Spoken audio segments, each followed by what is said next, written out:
எல்லாருக்கும் வணக்கம். இந்த வீடியோல ஆக்சிஸ் பேங்கோட Q1 ரிசல்ட் சம்மரி தான் பார்க்க போறோம். முதல்ல அவங்க இந்த குவார்டர்ல எப்படி பர்ஃபார்ம் பண்ணிருக்காங்க அப்படிங்கிற ஆக்சிஸ் பேங்க் இந்த குவார்டர்ல 5806 கோடி ப்ராஃபிட் பண்ணிருக்காங்க.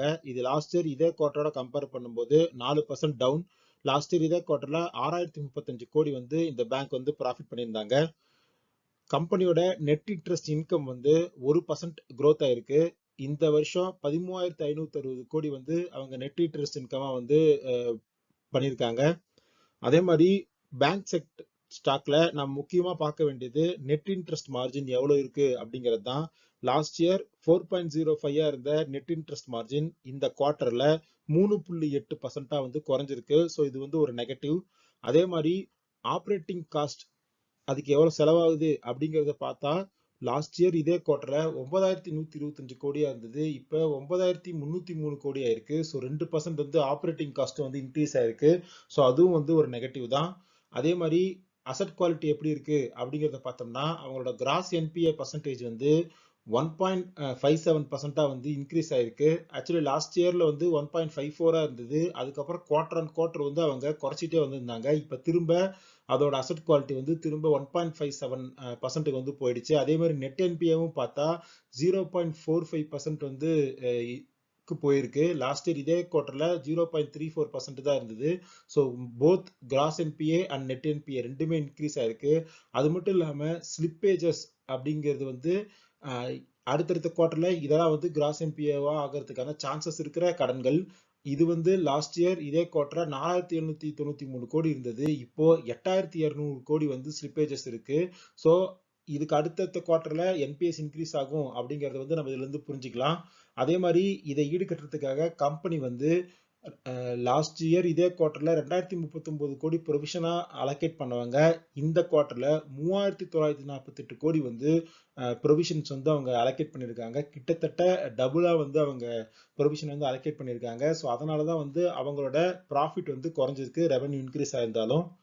இதெல்லாம் தான் முக்கியமான நம்பர்ஸ். நாம தெரிஞ்சுக்க வேண்டிய விஷயம் என்ன அப்படிங்கறத பத்தி பார்க்கலாம். நம்ம முன்னவே பார்த்த மாதிரி நெட் இன்ட்ரெஸ்ட் மார்ஜின் டவுன் ஆயிருக்கு. ஸோ இது இந்த பேங்க்குக்கு ஒரு நெகட்டிவ் நியூஸ் தான்.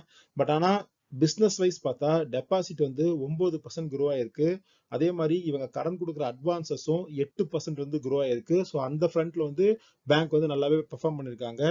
நம்ம ப்ரீவியஸா பார்த்த மாதிரி both cross NBA and net NBA ரெண்டுமே இயர் ஆன் இயர் இன்க்ரீஸ் ஆயிருக்கு. ஸோ அசட் குவாலிட்டி டிப்ரிஷியேட் ஆயிருக்கு அப்படிங்கறத இதுல இருந்து நமக்கு தெரியுது.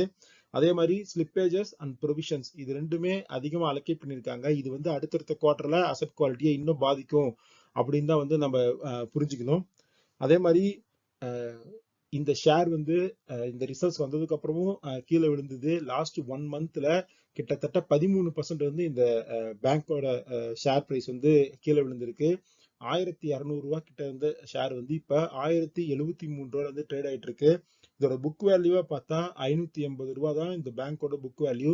ஸோ பிரைஸ் டு புக்கா பார்க்கும்போது கிட்டத்தட்ட ஒரு 1.85 கிட்ட ட்ரேட் ஆயிட்டு இருக்கு. இது ஆக்சிஸ் பேங்க் ஆல்ரெடி எஸ்டாப்ளிஷ் ஆன ஒரு பெரிய பேங்க் தான். ஸோ ஹெச்டிஎஃப்சி, ஐசிஐசிஐ இதோட கம்பேர் பண்ணும்போது பிரைஸ் டு புக் கம்மியா தான் இருக்கு. பட் இருந்தாலும் நாம இன்னும் கொஞ்சம் இந்த கம்பெனில வெயிட் பண்ணி இந்த பிரைஸ் டு புக் ஒரு 1.5 கிட்ட வரும்போது கன்சிடர் பண்ணலாம் அப்படிங்கறத நான் திங்க் பண்றது. புக் 580 இருக்கும்போது 1000 ரூபாய்க்குள்ள ஒரு 960 அந்த மாதிரி ரேஞ்ச்ல கன்சிடர் பண்ணும்போது நமக்கு மார்ஜின் ஆஃப் சேஃப்டி நல்லாவே இருக்கும் அப்படின்னு நான் நினைக்கிறேன். ஸோ இதெல்லாம் தான் இந்த ஆக்சிஸ் பேங்க் ரிசல்ட்ஸ்ல இருந்த இன்புட்ஸ். அதுல இருந்து நம்ம தெரிஞ்சுக்க வேண்டிய விஷயங்கள். இந்த வீடியோ உங்களுக்கு ஹெல்ப்ஃபுல்லா இருக்கும் அப்படின்னு நினைக்கிறேன். இந்த வீடியோ பிடிச்சிருந்தா இந்த வீடியோவை லைக் பண்ணுங்க. நம்ம சேனலை சப்ஸ்கிரைப் பண்ணிக்கோங்க. அடுத்த வீடியோல வேற ஒரு கம்பெனியோட ரிசல்ட்ஸோட உங்களை சந்திக்கிறேன். நன்றி, வணக்கம்.